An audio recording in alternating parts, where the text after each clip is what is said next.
Yeah, Miles, what's going on, man? Not much. It's Friday. Oops, so happy it's And Friday, man. Good stuff. it seems like only yesterday that we were doing a stream together. It does seem that was yesterday, wasn't it? I don't know, but we were testing the waters of meta without Parole, right? Sure were, man. We sure were. We're getting the gears rolling on that as soon as possible. I got to apologize for this thumbnail, like, because this is just the Arizona Sunshine 2 screen. Like this is like the thing everyone Oh, uses. is it? Yeah, and you know the concept was the gameplay. Yeah, the CGI gameplay. So the concept for this thumbnail was supposed to be, we had said, oh, it's today's 100 days from the launch of the PSVR2, so we'll celebrate 100 days later. And I was like, let's make it zombie themed. Let's do, instead of like 28 days later, let's make it 100 days later. And so I was going to have like all these zombies from like PSVR2 games and PSVR1 games and have it look like 28 days later. And I just really fucking dropped the ball on this. So this is what you got, guys. This is it. I was like, "Where's the red?" Normally, I have loads of red in the text. It's just grey but that's fine. Yeah, that's fine. Red takes time. Red takes time. I only had time for white and kind of grey. Well, I like it, and we're sticking with it for 100 days. It's how we're feeling. All right, man. Bit grey. Let's start the show, dude.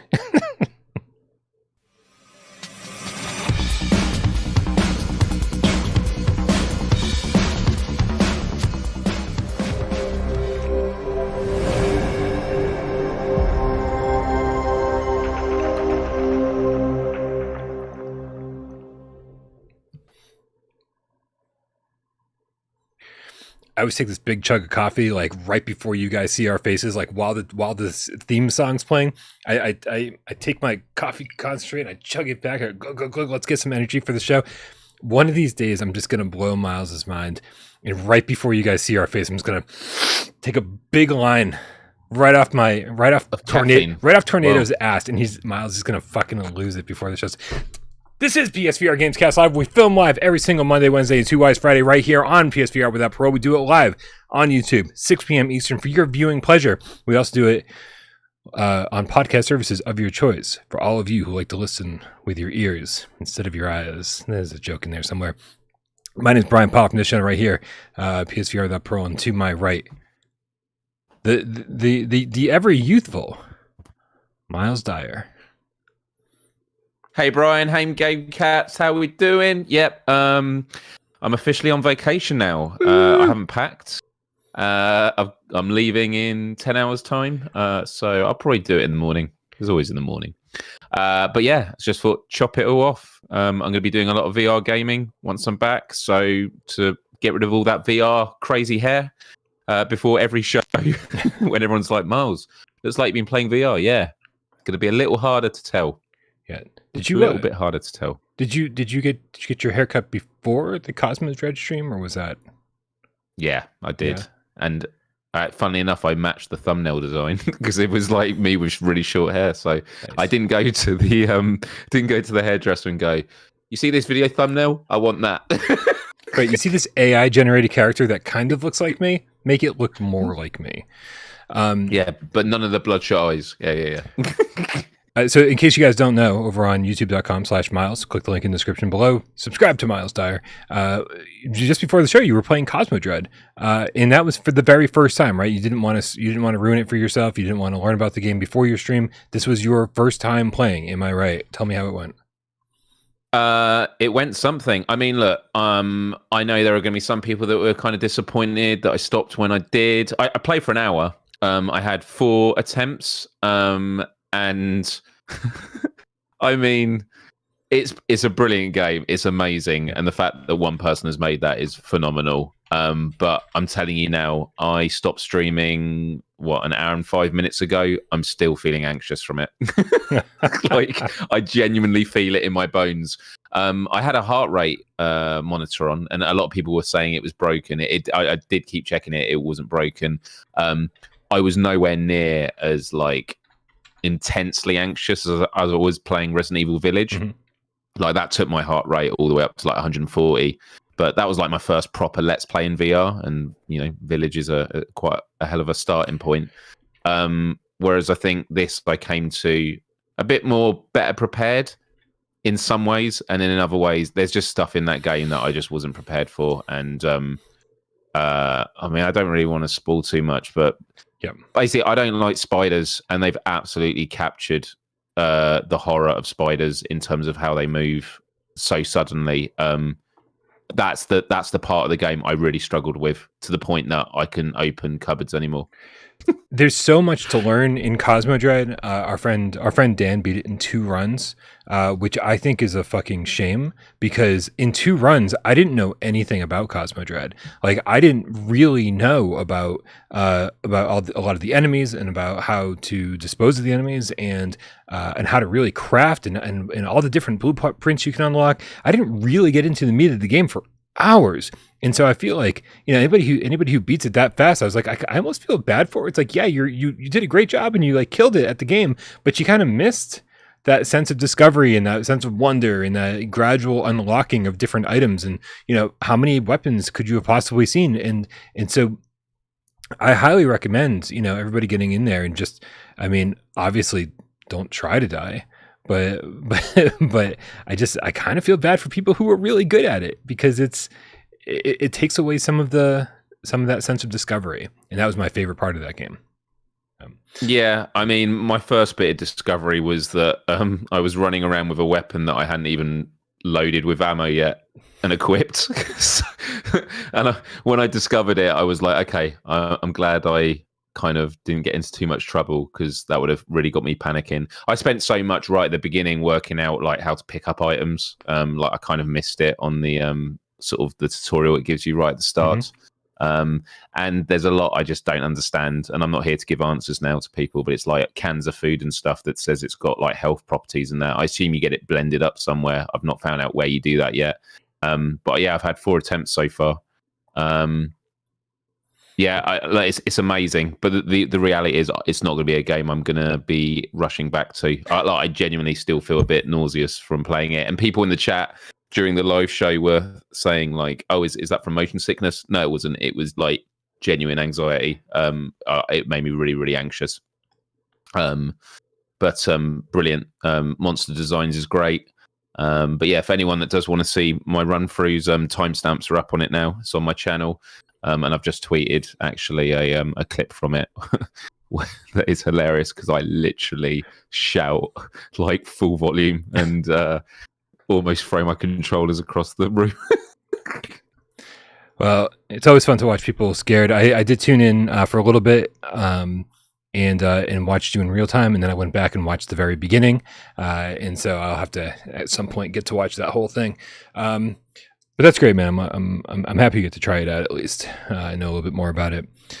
There's always a weird pressure when you do Let's Plays, though, Brian. I mean, you've done them a lot longer than me, so I'd be interested to hear your perspective on this. But you want to give a realistic representation of what you're playing. So for me, it's like I always want to try and play games fresh.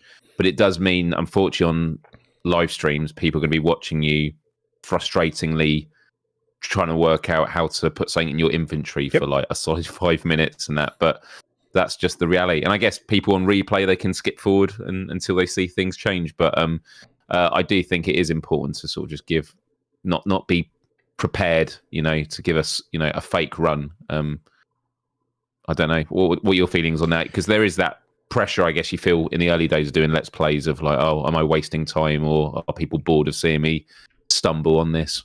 Yeah, I don't like Let's Plays. I really don't like doing Let's Plays because every game has a learning curve of some kind, right? Every game has some kind of tutorial. Every game, no matter how simple it is, there's always things the game's trying to teach you something, and when you try to be entertaining and listen to people talk in your ear and listen to the game and try to learn, it's half impossible. And I think it really kills my enjoyment to a certain extent. And so I've stopped doing back in the day, I think all the VR streamers, the second we got a key, we'd rush to be the first one to be like, do a Let's Play, hurry up, like let's show impressions. And I just don't care about that anymore. The thing is I think most people on this channel recognize what I like and what I enjoy. And they were so gracious when they were like, Brian, just fucking stream Village and ignore us. Turn off the comments. Like, we just want to watch you play, right? And there were the people that couldn't fucking handle it. Couldn't handle watching me wander around aimlessly, or couldn't handle watching me not understand how to solve a puzzle, right? but I'm not playing for those people. I'm playing for the people who want to watch me fucking suffer. And so, you know, and you can't be everything to everybody all the time. As Mitch Hedberg says, you can't be. No. Right. What? No, that makes sense. And to be honest, it's a great community, and that's the approach I've taken, which is this is how I'm going to do it. People can tune in if they want, and people seem to be digging it, and I'm enjoying it. I've asked people to request what PSVR2 titles I do next, and of course they're all talking about other horror games. I will be doing more horror games. I'll be doing all of them eventually, but I'll be pacing them out with non-horror in between. But I tell you what, Madison, when that game finally comes out to VR, Brian, that is going to be something else. Yeah, dude, it's going to be crazy. We'll have more information about that soon enough. Waleed is now a GameCast, specifically a White Tiger, with the membership super chat. I love this. It says channel nearing 100,000 subs. Keep it up. Thank you very much. It's slowed down. It's slowed down. I thought we were going to be there fast, and I'm glad. I'm always. There's a part of me that's always really happy when things slows down, because I'm like, oh, we get to keep our nice tight-knit community just a little bit longer. While he's now GameCast, specifically White Tiger, with the Canadian 550, says, in my opinion, if Sony doesn't go big this fall with major IP announcements for PSVR2, it will lose millions of potential customers who will buy Quest 3 instead. Maybe. It's very possible. I have mixed thoughts on Quest 3. I don't think that price point is going to make it super attractive to people. I think $500 for the baseline unit, and then finding out that it's going to be more expensive if you want, the one with a bigger drive, or when you start looking at all the accessories, people tell you that you should get a $150 Boba head strap with an extra battery. You start looking at it, it's like $750 headset suddenly. You're like, what the fuck just happened? And so I do think it's going to do great.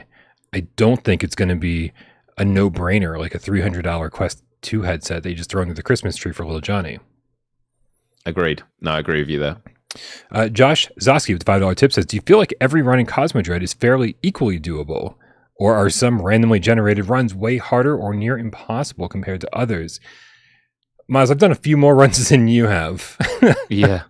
And I've got to say that I certainly have found runs that are like crazy easy. I'm like, every single fucking cabinet I'm opening, there's more ammo. There were runs where there was so much ammo for the crossbow that I was just bringing it into that main room, with the you know what I mean, the main hall, and I was just stacking it up next to the 3D printer. Just like there was a pile of shit that I was putting there because I didn't have enough room in my inventory.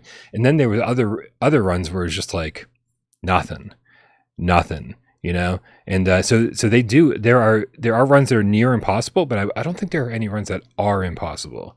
I think that's the fun thing, is that like if you take your time and you scrap as many items as you can to fabricate as many items as you can from your blueprints, I mean, I think anything's possible.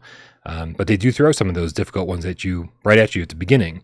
And so, and for a game that I think you're supposed to die a lot in, it's not the worst thing in the world.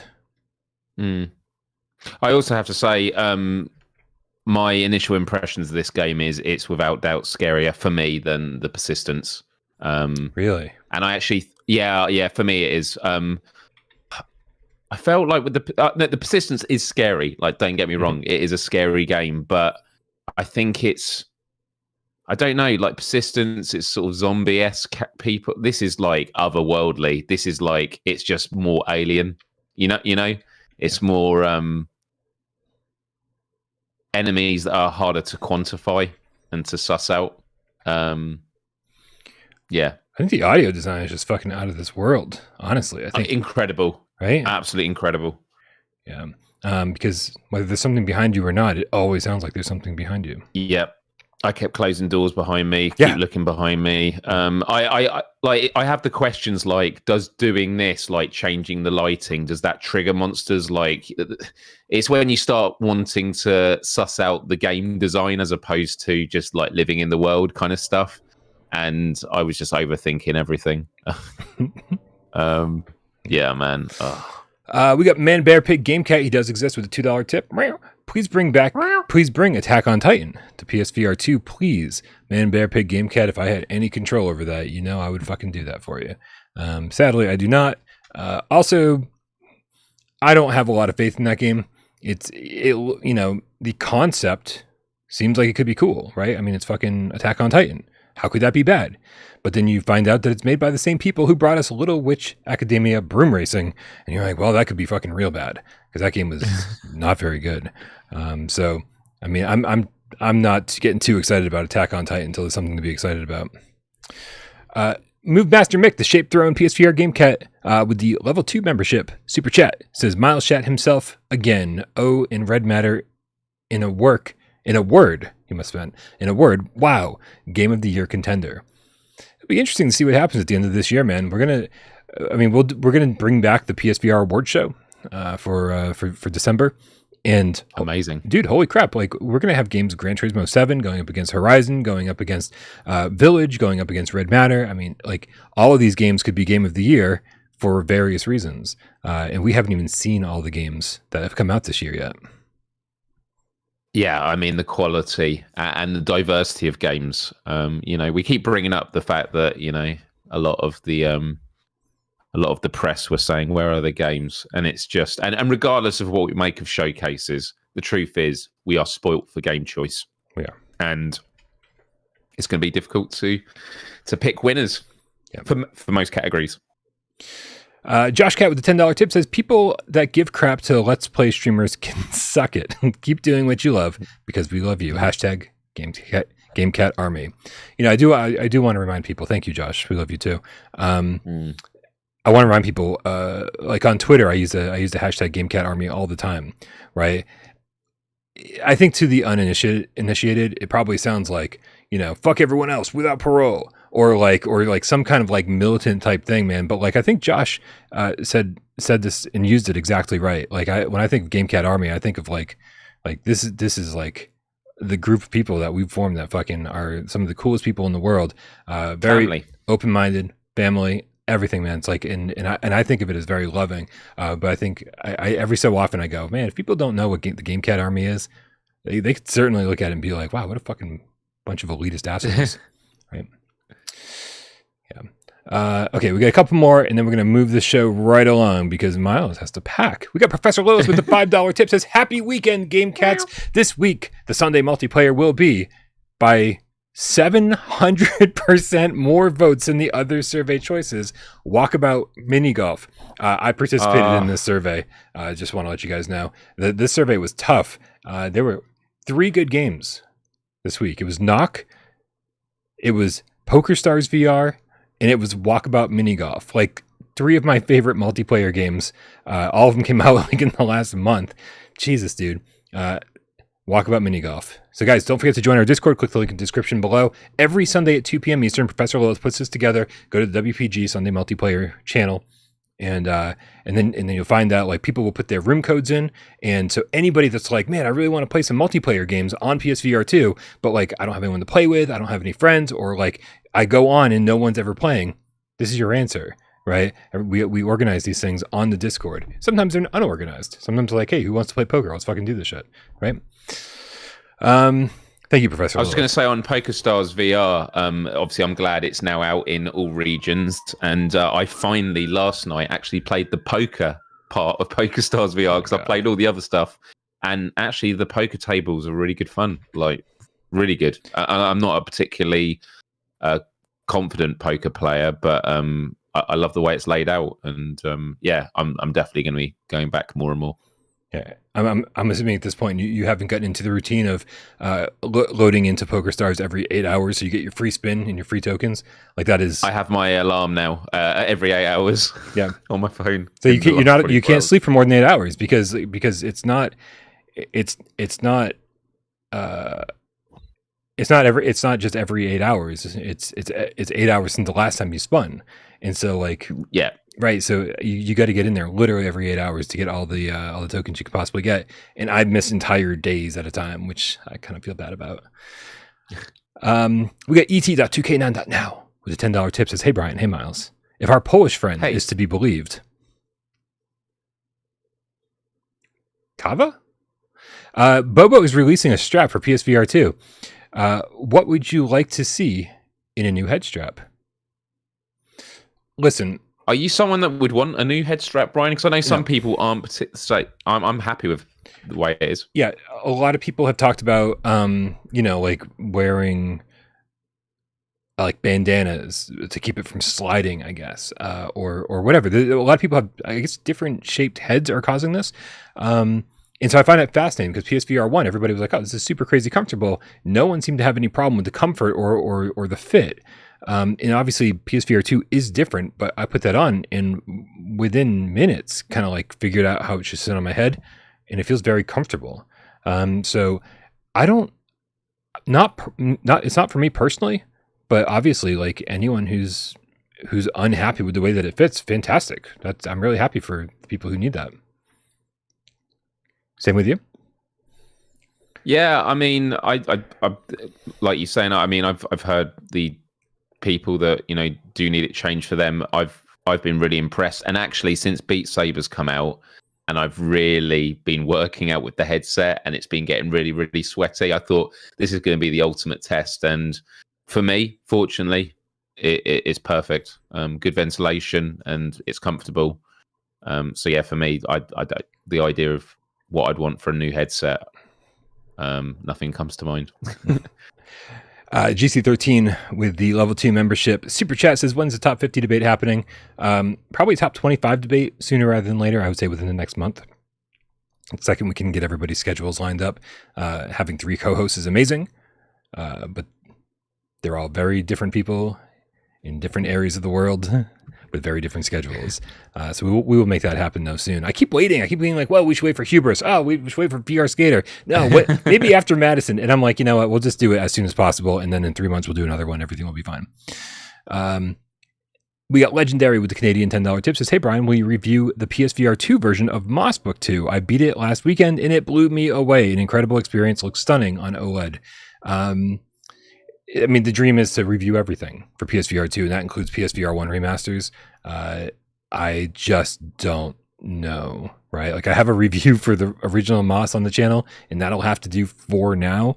I'm doing my absolute best to keep up with everything. So, yes, I want to. When will it happen? It might be a little bit.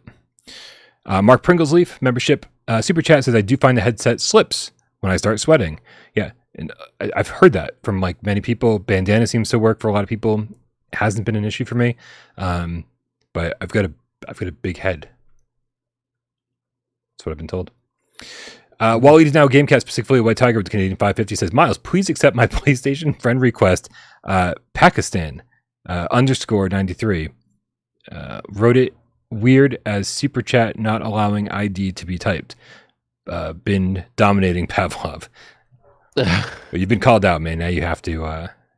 I know the pressure now, and it's with a donation. Yeah, I mean, look, I think having joined this community, I do get a lot of ads, and I know Brian will have for a long time and stuff like that. I mean, generally speaking, I do try and keep it just to my close friends, but with offers like that, I might have to widen the band in which I accept stuff. So I'll have a look. Yeah, I feel bad. Like I just kind of go in and accept everybody's friend requests. But then do you know what it is though? Time to play with everybody. Well, this is it. And the other thing also is, I just wish PlayStation allowed you to do like sort of tag. You got to tag like people that you add, because I remember years ago I used to play Destiny and I used to add people that I ended up playing with, and it was great, and we'd play matches, and then it'd be like a year later I'd see them on my friend list. I was like, who was that person? And they've moved on to different games as well, and the context is different, and so you end up having these massive long friends lists with people that probably play different games. Obviously it's different with a VR community, but whenever I am playing multiplayer games, I always post it out there, so you should all, even if we're not like connected as friends, you should still be able to like find me on those servers, because I'm always saying where it is. Feel the magic, hear the roar, thunder, game cats are loose with the Australian $2 tip. Says it's the IT crowd voiceover guy. Yeah, they think I sound like Moss from It Crowd. Oh, fantastic. I'm glad you understood what that meant, because I had no idea. I mean, as usual. Radbuster with the Canadian $7 said, playing Street Fighter 6 World Tour mode on PSVR 2 Cinema mode, sending Hadoukens out to the game cats. Hadouken! Yeah, that game is meant to be phenomenal. from the reviews. It's meant to be phenomenal. Phenomenal. Well, Myles, we got a few different topics to knock out today, and I think we're going to start with a fairly interesting one, I guess. If you guys have been paying attention, there was on the showcase, I believe it was when we got a new trailer for nDream's upcoming PlayStation VR2 exclusive Synapse. I mean, there's a lot of questions about Synapse, right? How long is it going to be? What other mechanics are there? What's it like to play? I have all sorts of questions, Myles, and soon we will have answers. But the first answer we have is how much does it cost? Because over on the PlayStation Store, it got listed for $34.99 with a 10% pre-order discount, bringing it down to $32.49, I believe. And that's, I gotta say, when you start getting to that $35 price point, you start pushing the boundaries of what people consider, like the upper echelon, the higher tier of VR games. What do you think of the price, man? Yeah, I'm just looking at what it is in the UK. So $34.99 US dollars. In the UK, it's $29.99. I mean, yeah, it's interesting because I feel like the price of PSVR2 games is a lot more like mixed. Do you know what I mean? It's not like there's one camp or another. It really does go up the spectrum because what was Call of the Mountain? That was a $50 or was it $60? It was $60, but I think it was $60 to make the bundle seem like a better deal. Right. Yeah. Yeah. We haven't seen another game at that price yet, other than the hybrid games, Village. Gran Turismo Village. Yeah. So yeah, I mean, look, and how much was all these questions? Sure. Fracked. How much was Fracked when? I want to say Fracked was $30, and then they had like a deluxe edition for $40. I could be wrong. I'd have to double check that. Yeah. And I assume if they were going to have a deluxe edition, that would have already been listed by now. It's not something they would have added. Yeah, later, because right? you wouldn't want to take pre-orders for something that was less expensive than something that was more expensive that you could sell, that's true. right? Yeah. So, but we've got the date on there. July 4th, man. 4th of July. It's hard to forget that one. It's Independence Day in the States here. So it's super exciting. And just we've seen these trailers at the showcase. What was it? It's one we've had two, one at State of Play and one at the showcase, right? Yes. So now it's just we just want to see gameplay. We want to see more aspects of it, especially with these interesting mechanics that seem to be on it. And even on the description it says early possible in PSVR 2. So to see how nDreams are going to make the most of the hardware of PSVR 2, I'm excited. Kato093 says Village 40. I bought the PS4 version for like 20 a year ago. Yeah, I mean things go on sale. That's how things work. When it launched, it was a $60 game. But yeah, as Corey Massey says, it's on sale right now for $30. So if you haven't picked it up, great time. The days of play sale just started today, and Gran Turismo is on sale. There's a couple PlayStation VR1 games on sale. Actually, if you go to the PlayStation Store, if you're a physical collector, like things like Astrobot, Blood and Truth, Everybody's Golf, I believe, like there's 4 physical PlayStation VR1 games on sale for $10 each that you can get directly from PlayStation. So there's a bunch of things you can look around and find some good deals as well. So that's all happening. But Synapse, man, Synapse coming July 4th. And I mean, dude, I know people will probably have mixed emotions on this. I've heard some people saying some really mean things about Supermassive games, but they kind of stepped up to the plate when it came to Switchback, because there were a lot of complaints about Switchback at launch, and they've announced that there's going to be a Supermassive patch coming. Wow. Around the end of the month. Have you seen all the details on this? I have not, Brian. Lay them out, please. I'm really curious to hear about this. Well, I'm going to do my absolute best to bring them up here right on the screen for us, because they tweeted this out, and I think this might actually be the article from... I have no idea what I'm looking at here. Almost there. There it is. I found what I was looking for, Myles, and that never happens. But here it is. An update on Switchback VR patch. Here, I'm just going to go to single screen so I can actually read this thing. Again, they're hoping to get this out. Don't please, for the love of God, don't hold them to a release date on this. They said we don't have a firm release date. We're hoping to get it out by the end of June. If it happens to be July, please don't scream at them and call them fucking liars or anything else that you might have been calling them for the last couple months.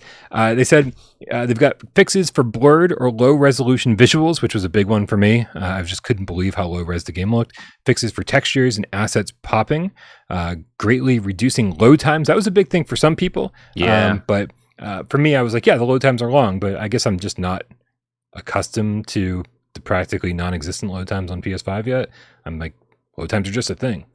Enhancements to visuals, visual effects, and lighting, improvements to textures and environment assets, and then introduction of Fidelity FX super resolution and foveated rendering. This is something a lot of people have been asking for. Yeah. So it didn't have foveated rendering? Nope. No, and a lot of people have been asking, well, why doesn't it? Right? This is something that makes PlayStation VR2 special. Gives you the option to really push these things to the limit, the highest resolution, the highest frame rates, highest refresh rates. Why wouldn't you be taking advantage of this? And I think the answer we have here, Myles, is fucking time, right? This game was obviously rushed out. It was supposed to be a launch title, and then they basically rushed it out as fast as they could after launch just to get it out there. And all of these things should have been taken care of prior to that. I mean, it's really great. And I mean, the comments on the actual blog post itself is very positive. People saying thank you for the transparency in that. And, regardless of what you think, the truth is they could have just ignored it, could have just said, right, we've sold what we have at launch, but they've worked on it. But looking at the list of improvements, I mean, firstly, it's amazing. Mm-hmm. But I read all those improvements and it reads like a blog of Switchback VR coming to PSVR2. We've taken the PSVR version, and this is all the stuff the PSVR2 version is going to harness. Oh. That's how that's how it reads to me. Like, so it goes to your point of like. So you're saying we got the Quest version a month ago, and now we're in at the end of the month we should be getting the PSVR2 version. It just feels like that with all the things they've mentioned, because it's not just they were saying fixing low resolution, it's enhanced visuals, VFX and lighting, improvements to textures and environmental assets, and then super resolution and foveated rendering. It's the fact they say the introduction of Fidelity FX super resolution. So again, it's like, and look, I'm not a developer, I'm just like, why was this not in there to begin with? And the answer can only be that they had pressures put on them to rush it out. Which is a story that is not uncommon these days, it seems. There's a lot going on in the industry at the moment with stuff getting, people getting pressured to put stuff out before it's ready. Yeah, not uncommon. And obviously, and with Supermassive, it feels like this is just kind of par for the course with them. Most people who have been playing Supermassive games, the flat screen stuff, have just been saying, yeah, this is an issue with them. So for those people who have been playing all of the Dark Pictures games, they weren't terribly surprised. They're like, this is just Supermassive at this point, which is a real shame. But it's kind of where gaming's at, I think, as well. I don't know. I got up to level. I think I got up to the third, completed the third area. Yeah. And then I said, I'm not playing this. And that was for my Let's Play. And I said, I'm not playing this again until they fix it. Oh, so you saw all the good stuff. Okay. Yeah, that unfortunately. Yeah. All right. And then, we could sit here and we could talk for an hour about the Quest showcase that happened yesterday. That's not really news. Myles and I, we just did our show. We just covered the showcase yesterday. We watched the showcase with you guys, and but a lot of good stuff did happen. Obviously, we got trailers for Bulletstorm VR, which is a great VR remake of a PlayStation 3 game, 360 era. We got a new Ghostbusters trailer, which I thought looked really good upon, once I went back and looked at it and saw it, oh man, they gave us a little bit of story, what's going on in that game. But then they also showed us what the 4-player game, co-op gameplay will look like.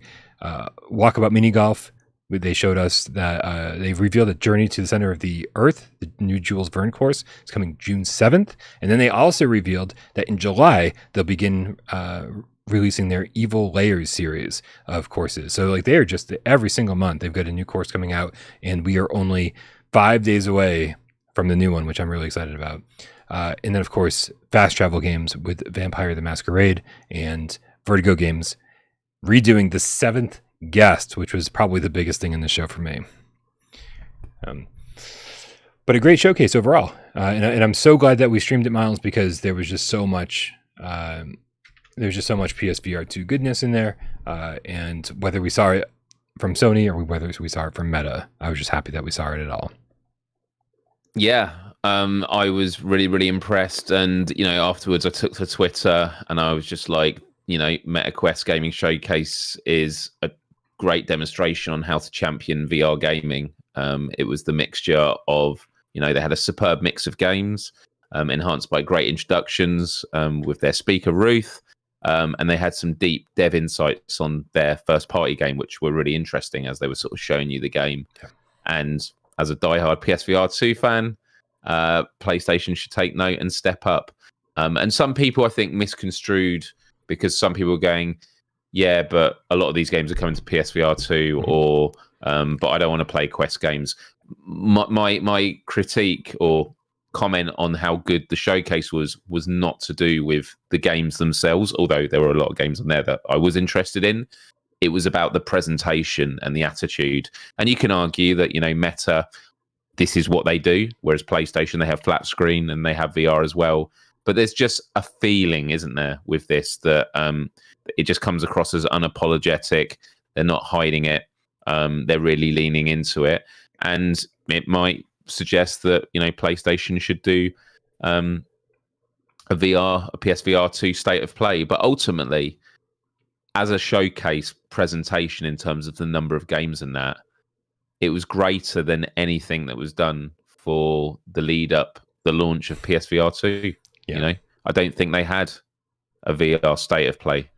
No, they did put Resident Evil 4 into a state of play along with Saints and Sinners, and they definitely had 4 solid games in a state of play, and then we sat around waiting for a showcase that felt like a state of play. So yeah, I do think that Sony has a little bit of a problem on their hands. They keep trying to appease the flat screen gamers, and they're not even doing that. And then when they show off VR, then they piss off the flat screen gamers.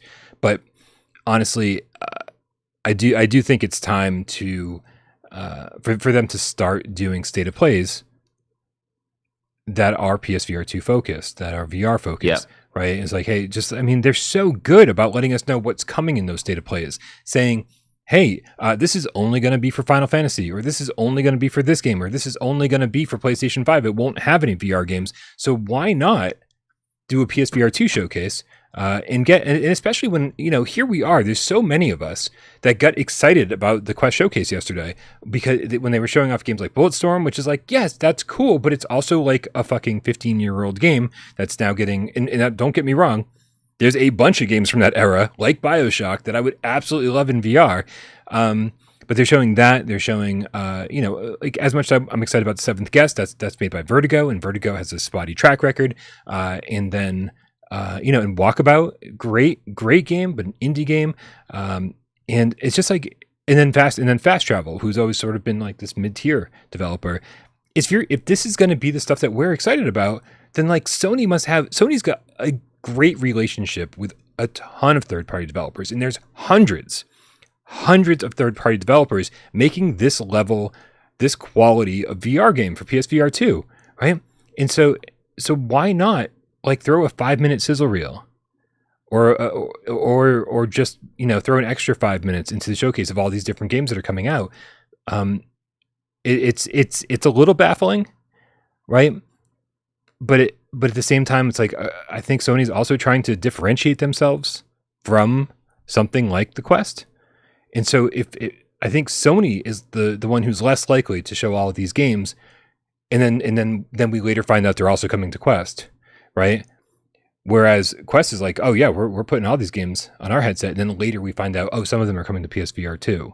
It's just a different mindset. I think Sony would like to differentiate themselves from Quest, and we could go round and round on this like fucking forever, right? We try to understand what Sony's doing, but we have no idea. Like, what is their MO? What is their plan? Right? We're just waiting to find out what that is. They're just always playing 4D chess, Brian, and it's incredibly frustrating. Because because no one knows how to play 4D chess. Yeah, that is super frustrating. Feel the magic, hear the roar. With the Australian $2 tip says also PSVR Underground looks like Guy Sebastian. I'll have to Google that later, man. I don't know who anybody is apparently.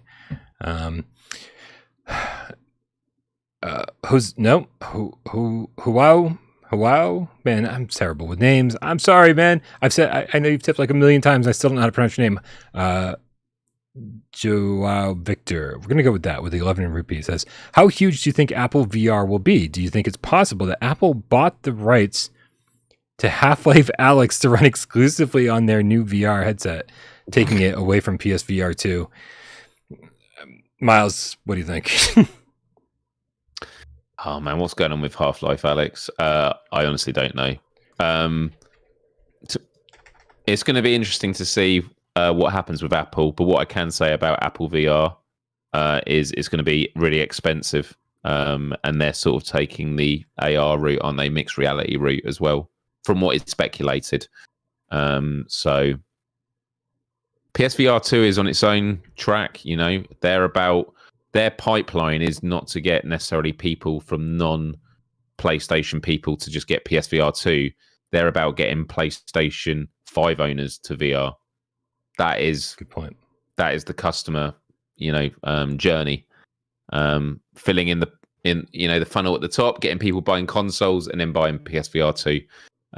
It's not the sell you make is not, hey, do you want to buy a PS5 and a PSVR 2? Although with something like Apple, if it does cost a couple of thousand, there will be some people that go, actually, I might do that instead. So it might actually work in PlayStation's favor.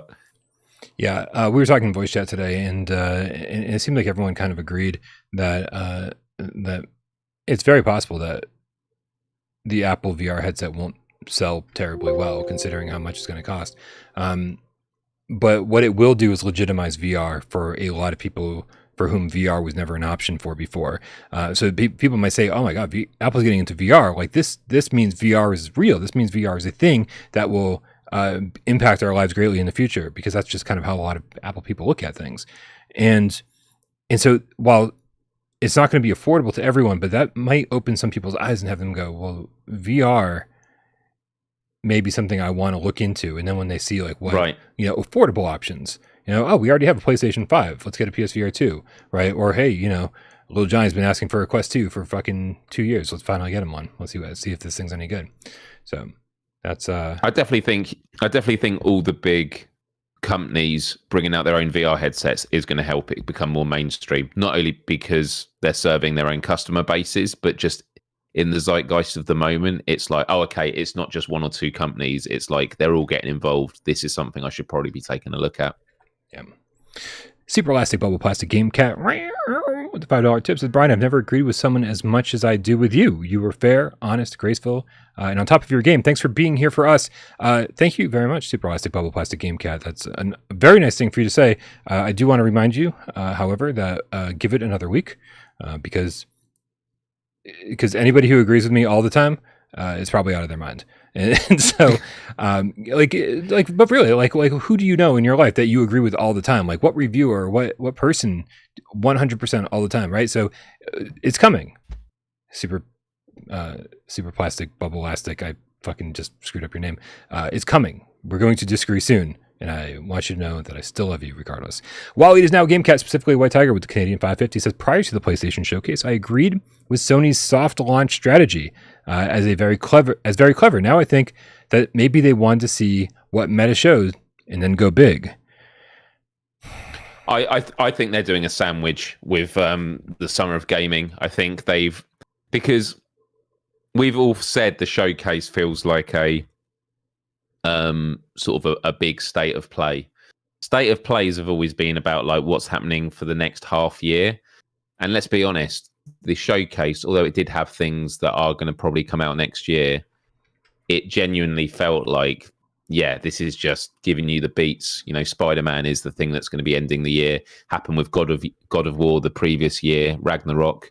So I feel that, yeah, once we get through the release of Spider-Man 2 and we've had all the summer of gaming, I can see PlayStation doing another showcase and then hitting out the park. But I say that I felt that they should have done that for the last year. Yeah. It was, and when they don't do it, it just makes the case even more for them doing it. So it's like, you know, every time they don't do a showcase the way we think they should, it doesn't mean it's less likely. I think it means it's now more likely. It's true, right? And it makes us sound crazy, right? Yeah, because we're like, oh, Sony didn't announce anything. Well, they're saving the big guns for later. Well, Sony didn't announce anything again. Well, they're saving the big guns for later. It's like, well, when the fuck are they going to show the big guns? And if we didn't know how many studios they owned, and we didn't know that each of those studios were working on anywhere from 1 to 3 games apiece, then I would feel crazy. But they're obviously working on stuff, and they're just not ready to show it yet. And so I don't think we're going to see a whole lot at the Summer Game Fest. I don't think that's going to be a thing, but I do think we're going to see another showcase. We're going to see a state of play. Now that PlayStation 5s are readily available and PSVR2s can be bought on Amazon and everywhere around the world, I think we will start seeing things. This showcase just felt like something to appease people and say, hey, we'll get to you, right? And here's something because you won't stop bothering us. You want to hear about our new games? Well, then here's a CGI teaser that shows no gameplay or even really what you'll be doing in the game for a couple of our new first-party studio games. Like, it was really the bare minimum as far as revealing what they've been working on for all these years. So at some point they're going to come out and knock it out of the park. This just wasn't that showcase. Agreed. The thing we have to keep reminding ourselves, and we have said this already, is that it wasn't just PSVR2 fans that were disappointed. It was PlayStation fans across the board were disappointed. Flat screen, first party games. Yeah. That was lacking as well. So it wasn't that we were being shunted aside. But the other thing also is Sony being quiet and being very conservative with what they announce. The other side of things is what Xbox has done. And I've seen on lots of these Xbox shows, huge irritation that, you know, I remember when the new Xbox was announced at the Game Awards, they showed Ninja Theory's Senua's Sacrifice, Hellblade 2. That's still not out. Fable at launch, still not out. All these titles are still, and you know what? They should come out when they're ready, but it's like almost 3 years. And some of these games have, you know, and where have they gone? And then you see Redfall, and it's like, what's happening with these other ones? So Sony are gonna do it when they know they're ready, and it's frustrating, but we just have to be patient. I think it's easy to forget now that we're like, you know, we all act as if the pandemic's over, right? We're just like, okay, well, that was a thing that lasted 3 years, but that lasted 3 years right in the middle of a console launch. Like PlayStation 5 launched in the middle of a fucking pandemic. Studios started working from home. Studios had to figure out how that was going to be a thing. Think about it. Think about studios like Naughty Dog or Insomniac with hundreds of employees that all sat next to each other at cubicles, computers right next to each other, working together, right? In this this integrated system. And then suddenly everybody's doing that from home. I mean, I'd be shocked if that didn't put a major wrench in the works for like the delayed games for more than a year or longer.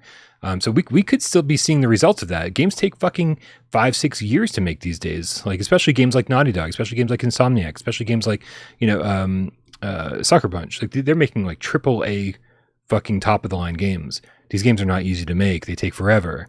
And I think we're seeing the results of the pandemic still. Dratseb with the $5 tip says, Shy Gypsy, shyly, tryst by my crypt. Can't wait for the 7th guest. The puzzles in the original were hard as fuck.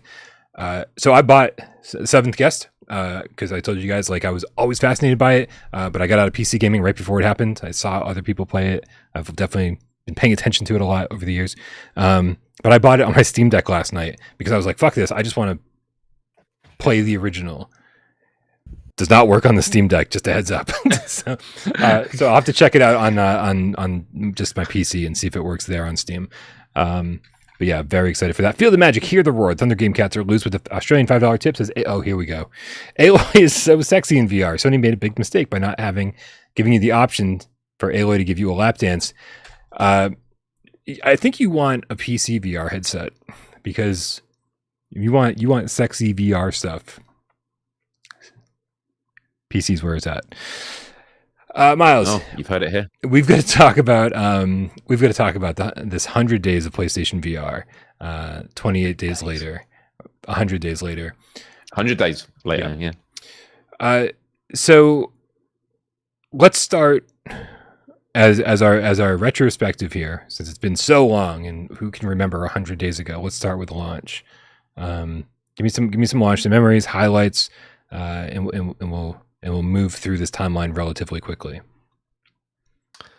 I mean, my earliest memories are the fact that we had such a wide variety of games at launch, and for me personally, it was nice to have the sort of same starting point as everyone else, like to be at the start of a new generation. Obviously, I got a head start, which I was very fortunate enough to do.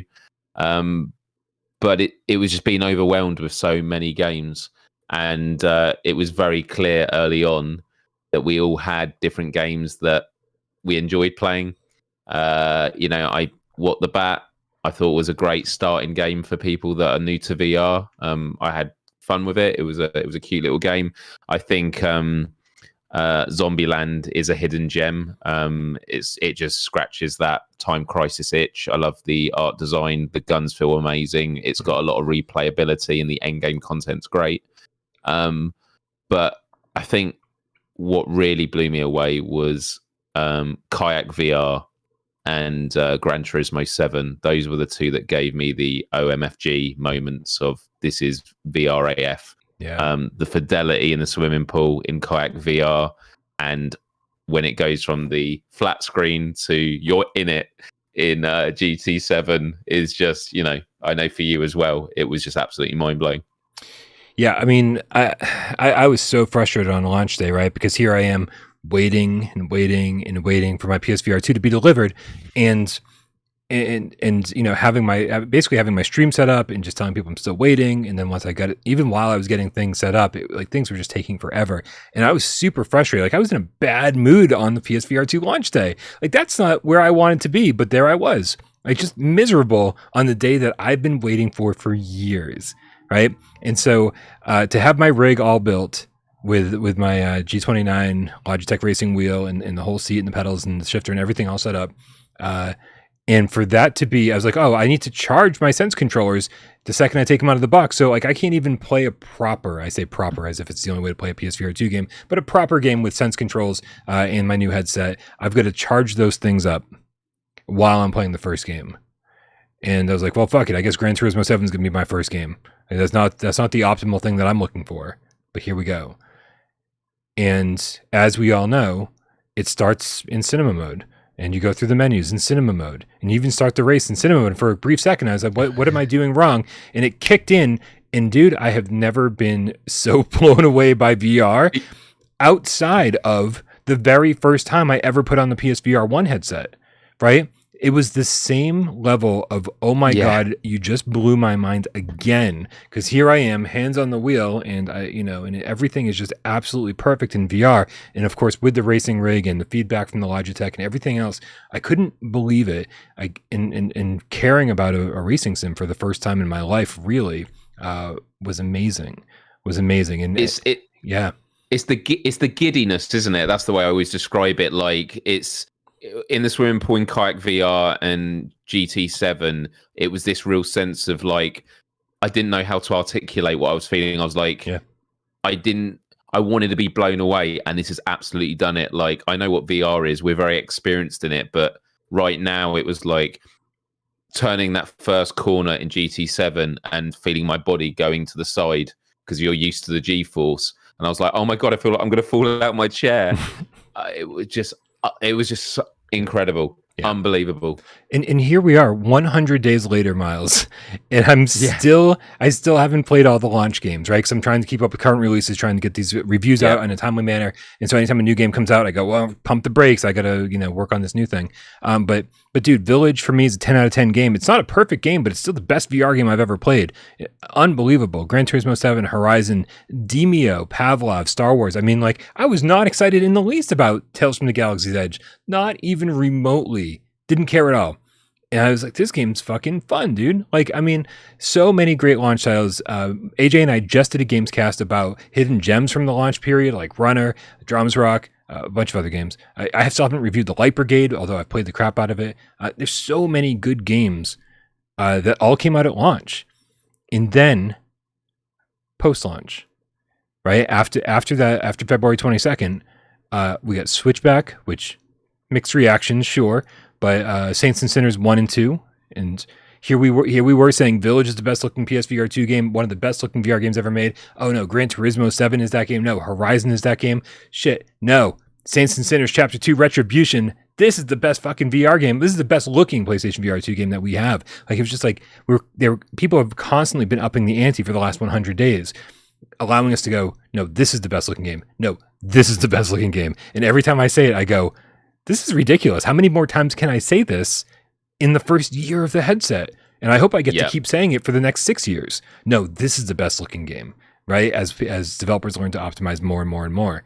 But then, I mean, like, dude, Red Matter 2 made me say that all over again, right? And then we have these Quest classics like Walkabout and Poker Stars and Knock, like these social games, social fun multiplayer games. And we just got them all. They all flooded in around the same time. And so, forget about what's happening next. Where we are now, it feels like we have a complete library of VR games. I feel like we've already surpassed the Quest 2 library. We're close to surpassing the PSVR 1 library, all within the first 100 days of this headset. I mean, I can't say that for too many consoles in the history of gaming. Because we know that the games that we wanted to bring over, a lot of them have. I'm trying to think, what's the game that begins with W? That we Wanderer. Mm-hmm. That's coming to PSVR2. We don't have a date on that, do we? We don't. We don't. No. We only know that's coming because of a leak, right? So yeah. Oh, is that right? Yeah, is that right? Okay. The accidental German PlayStation blog. So not a leak, just a poorly timed blog post. Yeah. But it also, I think it was a teachable moment that, the concerns of wanting backwards compatibility. We were very annoyed about that. I think this has proven that Sony has made the right decision. The only games that should be playable on PSVR2 are games that are made for PSVR2. And actually, when we were watching the Meta Showcase, and they talk about, the Quest 3 is going to be, playable for over 500 titles from Quest 2 and the first Quest. On the one hand, you're like, no, that's great for what those are. But it's like, but that's why Quest 3 is not going to be pushing things forward, because there's going to be a lot of people with that new headset that are just happy with the games as they are. Whereas on PSVR 2, it's like, no, games that get made for this are made for this tech. Yeah. The PS5 and the PSVR 2 hardware. And it means that you're going to get better quality games. That's not to say that Quest 3 games can't be good. But I'm just saying the dynamics are slightly different, and seeing the Meta Quest 3 advertised as playable for all 500 titles so far, I was like, yeah, Sony definitely made the right decision. I mean, I agree and I disagree, right? Because yes, we definitely want all of the games that we've already paid for to just be here already. Like we would like that, but yeah, I mean, at launch we had Pistol Whip. At launch we had whatever. I mean, I'm like already forgetting what games we had, like Mossbook 1 and 2. And different developers have done this in different ways. And then I think the ones who really care are the ones who are bringing their games over and basically doing exactly what we wanted with backwards compatibility, right? Because if you look at Cave Digger 1 that just got released on PSVR 2 this week, or if you look at Transformers VR that just got released a couple weeks ago on PSVR 2, these are basically carbon copies of the PlayStation VR 1 version, just same kind of lower resolution, whatever, right? Maybe not amazing frame rates, whatever, but they brought them over for free, right? And so they're essentially bringing us what we wanted with backwards compatibility. We just want to play our old games for free. They don't have to be upgraded, right? And so that's great. But then of course, we've got other games that we're paying for, Res, Thumper, right? But those have been upgraded. So it's a little mix of column A and column B. And of course, we had all those games at launch, the Quest games like Demio. I keep calling them Quest games, but they're also PC VR games for the most part. That just got a dramatic, radical overhaul for PSVR2, right? When they said the enhanced edition for Tales from the Galaxy's Edge, I was like, yeah, whatever. We'll see. And I was like, God, this looks fantastic. And this plays fantastic. And it still gets some of the best weapon haptics I've ever used. So, I mean, is this a great substitute for backwards compatibility? Like what's happening? It's an okay substitute for backwards compatibility. I'm glad it's happening. Yeah. No, I'd agree with that. One game that I've just been thinking a lot about recently, and actually when playing with randoms on Knock, the love, and this is with non-game cats, the love for Spark is still out there. Yeah. And I'm just like, I think Spark could really do well if they somehow got together and released it again for PSVR 2. I think there'd be a huge audience for it. Yeah. Oh, I think so. And I think if C-Smash, if the developers over there, Wolf and Woods doing that, C-Smash could absolutely capture that market. Yep. And we'll see, because we only really get to try out one game mode, and the demo didn't work great when I tried it. I guess it's been patched and whatever, but I'm definitely looking to see all the different game modes that they have. And one of the game modes that they have seems a lot like Spark, so they could be capturing that market. Although it would be nice just to have Spark again. I agree. Yeah. But dude, the future though, right? When we talk about the future of PSVR 2, we can't see that far out in the distance. And I kind of enjoy that. This is the fun part of anything, and the fun part of gaming is not only playing the games, but it's the announcements of games, right? And we can't see too far in the future. We don't really have many 2024 games, right? We could probably pick apart every game that we know and go, this one could slip into 2024. But I threw a bunch of games down here, Myles. And let me just rattle these off real quick. These are ones we know about. And as far as I know, these are all coming in 2023. Resident Evil 4, Hubris, VR Skater, Firewall Ultra, Aces of Thunder, Project Wingman, Undead Citadel, Green Hell VR, Behemoth, Lawn, Hellsweeper, Lo-Fi, Journey to Foundation, Synapse, Ghost of Tabor, Firmament, Wandering in Space, The Foglands, Into the Darkness might be 2024, Madison VR, Propagation Paradise Hotel, Pixel Rip 1978. I mean, if those were the only games we got, and I mean, I know these are third-party games, right? These are third-party games that are coming to other platforms, but we will get the best versions of them, I'm sure. Even if these were the only games we got for the rest of the year, that's like one game a week for the rest of the year. And I didn't go in and look for, middle of the road titles. I'm excited for every single one of the games that I just listed off. So we have an exciting rest of the year, even with just the stuff that we know. Right. And Resident Evil 4 was the first one that I said. Right, I fully expect that to be a holiday 2023 title, like another AAA game that's as good or better than Village in the same 8-month window. That to me, that's insane. Or 9-10 month window. Yeah, it's amazing hearing you read them out like that. I mean, for me, when I look at the future, I always think about it in phases and what PlayStation has done.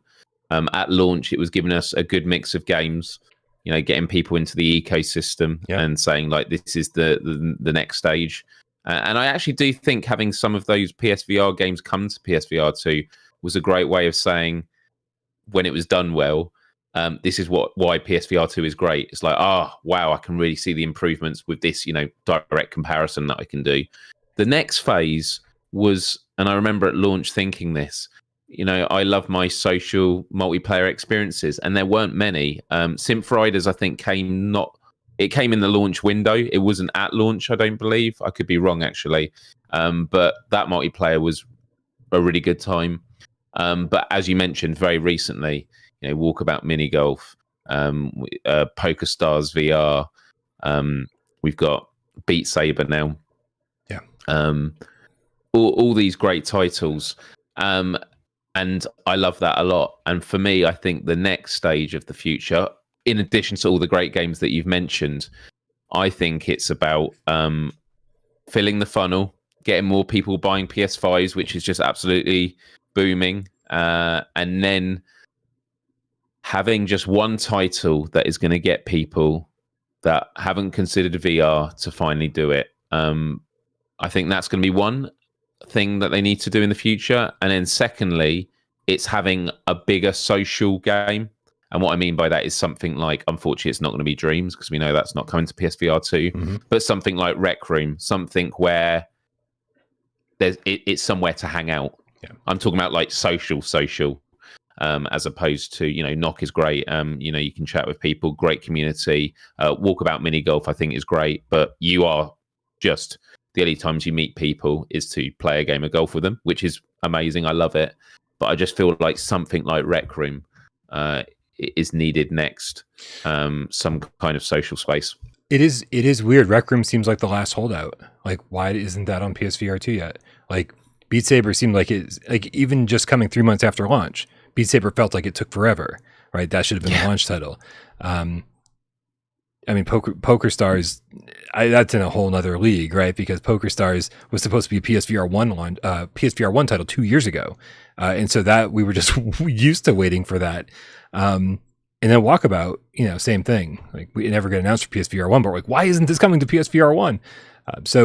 We definitely waited for quite a few of these things, but Rec Room, just their silence is very, very strange, because they keep updating the core Rec Room experience, but not updating it for PSVR2 yet, which is really strange. But I'm oddly okay with it, Myles, because I loved Rec Room when Rec Room came out, and for here and there, I loved jumping in and seeing what people have made. But it's certainly not something I find myself spending that much time in overall. Well, now that Dreams isn't coming to PSVR 2, I am thinking about that one of the last things I did in Rec Room, which wasn't the PSVR without Parole hangout, which was good fun, but I started making Wolfenstein 3D in VR. Remember that? I actually started. Yep. Yeah. And I was really impressed, because I'm not a particularly competent designer and stuff like that. But I remember taking the headset off, looking at visuals of the game, and I was making the doors, and we had the guns and stuff. And it was very early stages. But I know that if Rec Room does come to PSVR 2, I'm sure there are game cats out there who loved Wolfenstein 3D and would be up for jumping in multiplayer and help me build the first level. That's the kind of stuff that excites me. So yeah, I mean, that's just me speaking for myself, but. Yeah. So this leads us to a viewer takeover question from our Discord. Remember, guys, join the Discord. Click the link in the description below. You want to get in on the multiplayer meetups every Sunday? Yeah, you do. You want to hang out with all of us? I mean, maybe. Maybe. Where we hang out 24/7. And if you want to get your viewer takeover questions on the show and don't feel like tipping to get them there, well, boy, do we have a deal for you. Just like Primal Sage did over on our Discord. #viewer takeover. Do you think it's time to have a separate Sony VR and Sony Flat showcase? After seeing the Meta showcase, the time of day Sony gives to VR is embarrassingly sparse. We answered this earlier in the show, Myles, but do you think it's as easy as that? Do you think it's as easy as just saying, let's separate these things? Or do you think there's more at play here? I think that's the road I want to go down on. I think I said go down on. I don't want to go down on any road, but do you think that's the problem? Is the problem with the showcases that Sony has everybody's attention? Sony has 4 million people's attention. Or is there a bigger problem here? And would a state of play solve that problem? I think state of play solves keeping serving the VR community in the meantime. But when it comes to boosting the uptake of PSVR 2, it has to be done in a showcase among everything else. And they had that with some of the titles they had there were great. but with Resident Evil 4. But my argument is they've already hit that group of people because they've done Resident Evil Village. Okay, Resident Evil 4 is a bit more recent, and obviously I'm not saying it's going to have a detrimental effect. Of course it's going to get some people to consider taking it up, but we need that Destiny 2, that GTA Online, and I know people are tired of me saying it again and again, but you need one of those big games on the showcase to say, look, we are serious about VR, this is the future, and we are willing to invest the time, resources and money to make one of the biggest, most beloved games in gaming history now be a game that you can play inside in VR.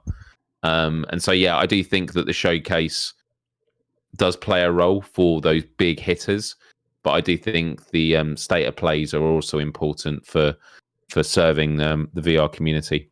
Yeah, I think you hit the nail on the head, Myles. I think that showcases should be all about convincing flat screen gamers, convincing PS5 owners that they want to buy a PlayStation VR2 with those hit you over the head AAA moments, AAA games, either built from the ground up, Horizon Call of the Mountain, Grant, or big first party IPs converted over, or big third party IPs converted over into hybrid games like Village, like Resident Evil 4, like Gran Turismo. Those are the things you want in a showcase. And you can certainly debut some of those things in a state of play as well. But again, I think that yesterday's Oculus or Meta, whatever, showcase, what that proved is that we want to see any and all games coming to PlayStation VR 2, right? Even games that look a little Quest-like, right? I was so excited to see Bulletstorm. I was so excited to see the Seventh Guest. I was so excited to see everything that they showed. So I think that state of plays are important for Sony to say, well, we also want to debut some of these titles. We also want to be the ones going to bat for those indie teams, those smaller, the term gets thrown around, triple I teams, right? Like the bigger indie studios or the single A studios who all want to make VR games. Like show that on Sony's stage and let Sony show their commitment to indies again. The people who carried VR for 6 years. If it wasn't for indie studios, we wouldn't have really any games for the last 6 years. We've had like 5 games. And so this is, and those indie studios are getting bigger and they're making better games. And they're slowly going from small indie studios that have 2 employees to 8 employees to 20 employees to 50 to 100. And by the end of the PlayStation VR2 generation, a lot of these studios are going to be 2, 3, 4 times bigger than they were last gen. And so we are witnessing the birth and the growth of a lot of these indie studios, and I can't wait to grow up with them, right? And so let's go along for the ride. Let's watch these studios grow and develop and debut their games in state of plays and have PlayStation be those partners from day one. And so when PSVR 2 is closing up shop in 6 years, those final games are still coming to PlayStation VR 2 because a lot of those games weren't coming to PlayStation VR 1 at the end, right? PlayStation VR 1 was dry at the end, and I don't think that'll be the case this time around, but like we don't want that again. So that was like I just went down on that road hard. No, it's absolutely. And I just want to punctuate that last point, which was the conversations I've had with devs and studios in the last few months. The sort of phrase that I've heard, or the sentiment I've heard from a lot of them, is they believe that 2023 is going to be a golden era for VR. It's going to be the year we look back on and go, this is when VR blew up.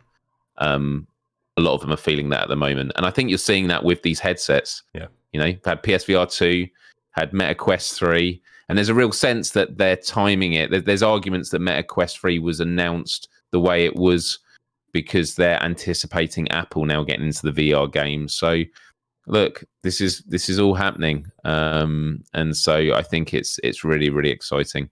It's all happening, Myles. It's all happening. It really is. Yeah.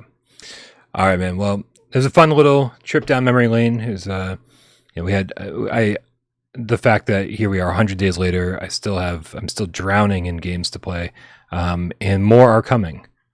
More are coming very soon. So stay tuned. It's just going to get better from here on out. Although it's not going to get better for Myles from here on out because we're about to play some 20 questions. Myles, you ready to play some 20 questions? No. It's your turn to pick a game, yeah? Are you ready to play 20 questions, Brian? Hold on a second. I do want to address something that Matthew Longo said in the chat about Grand Theft Auto San Andreas. Did we say this on the show yesterday? Did we say this? I think the reason San Andreas wasn't shown yesterday because I would bet a pizza that it's going to be a Quest 3 exclusive. There's no way that game's coming to Quest 2. Every game that was shown yesterday was going to be on Quest 2 and Quest 3. And that was like sort of the theme of the show. All these games will be available for your current headset, and when you upgrade, boom. That's why they didn't show San Andreas. I guarantee it. And it's at Connect. Is it Meta Connect? It's called, where they'll be showing Quest 3. Yeah, this September, Quest I think 3, they said, and probably right? showing and they'll be showing the games that come with that. Yeah. And we might get the Beat Saber progression system then as well. I think you're just going to keep saying that until the end of time. I will. I will keep saying it until it comes out, or they say we're not doing it anymore. And then in 7 years, you're like, I swear it's still coming. Maybe it'll be a PlayStation. Maybe it'll be a Quest 5 exclusive. There we go. Yeah. All right, man. It's time to play 20 questions. Please, everybody in the chat. Hayesville says, "I bet a pizza it's coming to PSVR 2." I like that. I don't think it's happening. I think we're getting Grand Theft Auto 5 still. I don't know why. That's just stuck in my head. Everybody help Myles out because this is not an easy game to play. I'm going to put 6 minutes up on the clock. You guys and Myles have 20 yes or no questions and 6 minutes to guess what PlayStation VR or PlayStation VR2 game I am currently thinking of. Myles, are you ready? I'm as ready as I'll ever be, Brian. That's not a good sign. On your mark, get Des, go. Is this on PSVR 2? No. It's not on PSVR 2. That narrows it down. That does narrow it down indeed. To the majority. Yeah. Does it have full locomotion? No, it does not have full locomotion. I like these ones where it's all the nose. It doesn't have this, doesn't have that. We certainly know what it's not. Yeah. Is it a first-person game? Yes. First person. Great. Does it have a realistic aesthetic? Have they gone for realism? The answer is no. The answer is no. Okay. No, we're gonna go with no. Okay, we'll go with no. Okay. Are puzzles a significant feature of this game? No. No puzzles. That's 5. Okay. Is shooting a primary mechanic? Are you shooting things in this? No. Not shooting. Okay.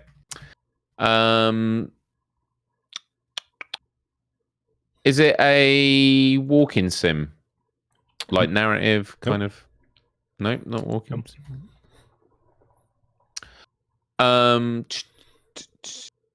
Is it based on a popular IP? Yeah. Is it a scary game? No. Is it horror? Nope. No, it's not. Nope. Not scary Not or horror. No. Is it music based? No, that's 10. Not music based. Okay. Are vehicles involved? Or are you inside things that you're driving? If I said yes, it would throw you off. No, the answer is absolutely no. No. It's definitely no. I'm overthinking everything because I don't want to steer you astray. But no vehicles. Also, based on a popular IP or based on an IP, just keep that loose. Loose, okay. Yeah. Loosely based. Well, it's officially yes. It's officially based on an IP. All right. I think that just implies something, and I don't want to steer you astray. That's all. That's fair enough. Fair enough. Right. So, GameCats. It's not on PSVR 2. There's no full locomotion. It's first person. They haven't gone for realism. Not puzzles. Not shooting. Not walking sim. Based on a popular IP. Loosely think about that. Not horror. Not music based. And there are not vehicles.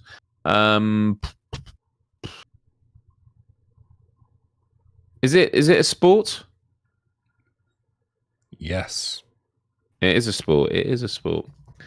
Can it make you wet?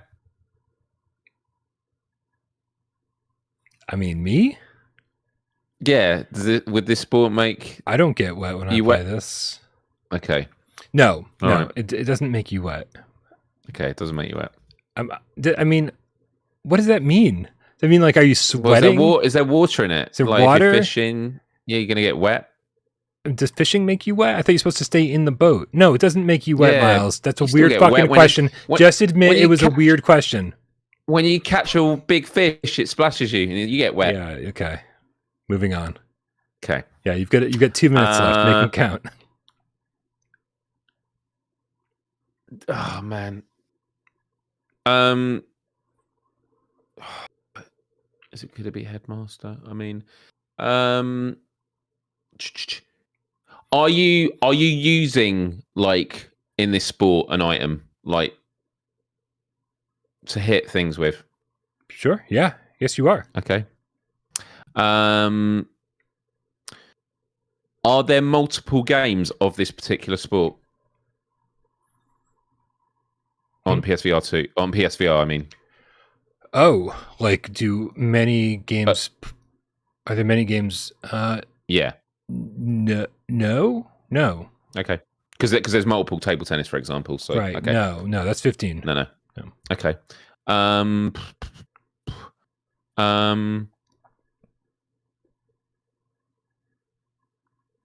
Would you play? Would this be a golf game? This would be a golf game. Is it? This is like trip down memory lane. Is this everybody's sort of golf game? Is it a golf game for everybody? I mean, not for people who like multiplayer games. No. Oh, fair. Yeah. Is it everybody's golf, Brian? 18 questions. It is everybody's golf. VR came out May 2019. So it just celebrated its 4-year anniversary by clap hands, the masters of everything golf, except mini golf. This was a fantastic game, Miles, but not full featured, sadly. Yeah. You asked if it was realistic. You asked if it was realistic, and I was like, oh man, like the golf courses are totally realistic, except for the fact they have dinosaurs on them. And then I was like, oh, but the caddies and the characters you choose, they're all like super deformed or super cartoony characters. And I was like, man, yeah. So I couldn't go with realistic. That threw me. You can't get in the water. No. Dan Kiefer says, does everybody's golf make you wet? It depends if you have a crush on your caddy. Because the caddies really take a strong interest in you. I think more than any caddy should. So, yeah. This is a game. Somebody asked the question: was this game mentioned on today's show? And that would have really thrown you, because I think I mentioned this as a physical game that's selling for $10 on the PlayStation. You can buy it directly from PlayStation for $10, and I said it in in passing. Yes, it. I think it would have thrown you off if you asked that question. I think everybody's golf was a 20-question game that you chose. It was like one of the first things I ever clipped from this show when I was first presenting. Dude, probably. Like, I mean, the number. I remember, because I said, would you use a stick? I think that was the question, and you were like, yeah, you could use a stick. Yeah, dude. The number. Thank God we have Looper around here who keeps track of all this shit, because there's no way I would ever know if we've repeated games, because it's just yeah. It's just too much to remember. Grizzly Bear King with a $10 tip says, I came here looking for the best PlayStation VR2 100 days later. PSVR2 GAMESCAST live on YouTube, and that's exactly what I found. Hey, Miles. Hey, Brian. Hey, Cats. Hey, Grizzly Bear King. Hey. All right, man. Let's get out of here. We both have, I believe, a busy weekend, and it's been quite a week. It's been a good week, though. It really has. But Game Cats, should I be packing now, then sleeping? Or, because I'm exhausted now, should I sleep and wake up early and pack before I got to go? Just get it done, dude. That's all right. You'll be able to sleep so much better knowing that you're packed. When you wake up, you won't be as miserable because you're kind of ready to go. That's true. Looper, the Underground Game Cat with the €2 says it was August 5th of last year. I'm assuming that we did everybody's golf. So, yeah, we can repeat a game every 9 months. That's fine. That's fine. Totally fine. Allowed. That's the rule. Every 9 months, I just made it up. It's also a strat. It's a bold strat as well because you think, oh, they're never going to use that again. Like if you do everybody's golf in 2 weeks, I'm probably never going to guess it. What if I do it next week? Yeah. Well, it's my turn to choose. So. Oh, good point. What if you choose everybody's golf next week? Well, that'd be telling, wouldn't it? So we'll have to wait and see. Stay tuned. I'll be damned. Oh, Danarama Pajama, the Game Cat's llama. It says, don't pack, just buy new shit. I like it. Don't pack anything. Like just buy a whole new wardrobe when you get there. New deodorant, new comb, new everything. Oh, dude, I always feel for people when they go on vacation and their luggage doesn't show up, and you do that, and they have to buy stuff when they're there, and it's that whole like then there's that sort of thought that it might show up, so they don't buy anything. Oh man, like touch wood, never happened for me, and it definitely won't happen for this trip because it's a staycation. It's on the coast, so if I lose luggage, it's my own fault because I'm driving. Dude, that is your fault. One of the last times I went to San Francisco, it was a long time ago. I haven't gone anywhere in a long time. But I had on like the second to last night or the last night that I was in it was such a fucking shithole that I was staying in. It was like a halfway house. It was only like $50 a night. It was crazy. Dude, discovered bed bugs the last night that I was there, or the second to last night. And so I was just like, shit. Like, I don't want to bring bed bugs home with me. So I just dealt with it, right? Dealt with it until the absolute last day. Then right before I checked out, I threw everything into my luggage, walked out back and threw it into their dumpster and just didn't take anything home with me at all. Like, nothing. I just went home and had to rebuy anything that I brought with me. It was crazy. I feel sorry for Danarama Pajama, the Game Cat's pet llama. BA, British Airways, lost my luggage at Christmas. Oh, right. I mean, that's just insult to injury. That's a Home Alone moment right there. Yeah. Guys, anyway. Thank you so much for hanging out. We really appreciate you. You guys have been absolutely fucking amazing. I mean, everybody came out yesterday and watched the Meta Showcase with us. I'm still baffled by that. You guys are the best community I've ever experienced in my entire life. So thank you very much. Myles, thank you for being here. Everybody, make sure you go subscribe to Myles' channel. Go watch him freak out over Cosmodread. Gotta love that shit. The heart rate monitor is awesome. Yep.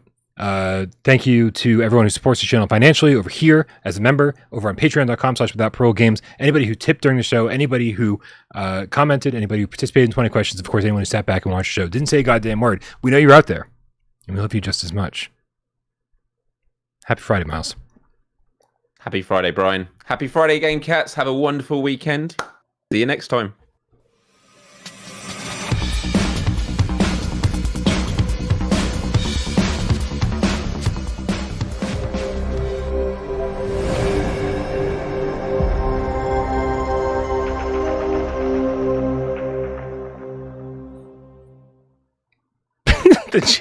The chat's asking if I went home naked. No, I was really, really concerned though about like is a bed bug gonna like get on my clothes or stay in my shoes or whatever. So I was like shaking. Once I got out of the hotel, I was like standing out in the Tenderloin in San Francisco on the street corner, like taking off shoes and socks and shaking them out, and like people must have thought I was homeless or crazy. And so I was like half naked on the streets of San Francisco trying to shake everything out. And I even went into a restaurant for lunch before I went to catch my plane. And I went into their bathroom and shook out my pants as if that's like, oh Jesus, I'm just gonna like pawn my problem off on somebody else, right? But I didn't want to get it on the plane because then that would definitely be pawning my problem off on somebody else. So, dude, fucking ridiculous. So, man. Hey, Myles, I know that we've got this clip of the week channel over on Discord, but yes, but I think you got the clip of the week this week. Is that right? Oh, I did. Well, yeah. I mean, I'm happy to this show from the Cosmodread stuff. Yeah, if this is what we're talking about, well, let's check it out, man. It's gonna be great, dude. Horrible. So is it in there or is it in one of these? Shit! Jesus Christ! The spider was in there.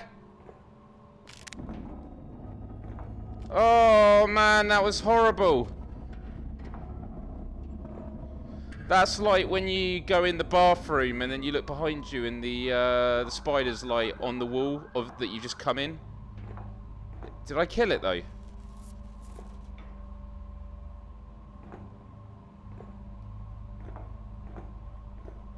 No, fuck! It's the... Fuck's sake! Die, you man! Jesus Christ! Oh. Wait, did you say that they come back alive?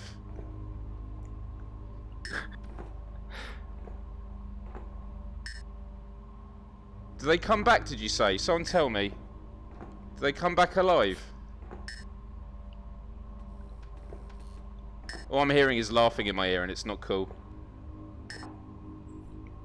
Amazing. Amazing. I love it.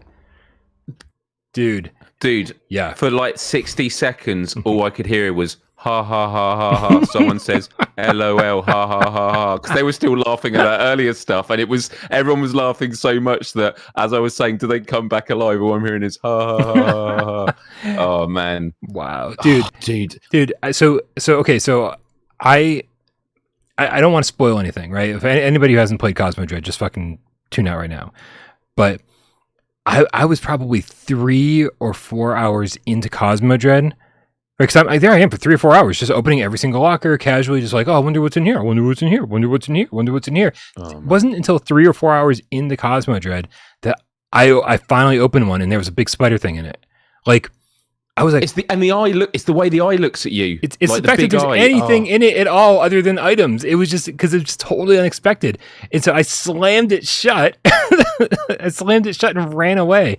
Like I don't think I'd even seen one of those monsters yet. Like I think I just experienced Cosmodread in the most perfect way. Everything unlocked slowly, and I just kept experiencing things like more. I was like, I by 3 or 4 hours in, I thought that I had experienced everything. I'd seen everything that the game was going to show me. And it wasn't. That was the first time I had seen that. And because of that, because I'd gotten so comfortable just walking around the opening gap, it scared the living shit out of me. It was perfect. Dude, I mean, I shot it straight away, but I still feel the creeps. Like I kept feeling it on my back. Like those things just give me the creeps in the game. Mm-hmm. But I didn't open another locker after that in the game. I couldn't do it because it was just like that. Because that happened like maybe it was on my second run. Damn. And it was like, so what am I? I'm like 20 minutes in, 25, 30 minutes in. And I was like, I can't do this anymore. I just couldn't open it because they're massive. Oh, dude. Yeah, and you dude, in my review, in all the footage that I've captured, I've got 7 hours of footage. You can tell all the footage that happened before I experienced that scare, and all the footage that happened after I experienced that scare. Because for the next 5 hours that I played that game, I opened every single cabinet so cautiously, and it never happened again. No, maybe it happened one more time, but it like so infrequent that like I bet so many people played through that game and did never experience that happening. Right. Yeah. Because straight away I was like, no, that's it, I'm done. And like, I ended the live stream just going, yeah, I know I've got to open stuff to progress, and I'm not prepared to open anymore. Yeah.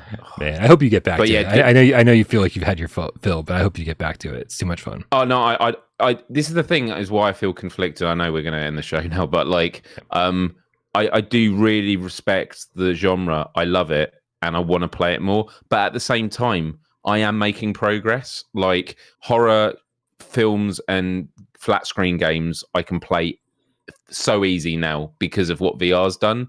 But like I did 2 hours of Resident Evil Village. I did an hour of that. I did 4 runs or 3.5 runs. Like I'm making progress basically. And so, yeah, I will get there. And I was able to keep my heart rate below 100. So well done, Myles. Well done. Thank you. Progress in process. Yeah, everybody have a great weekend. We love you all. We'll see you soon. Catch you later.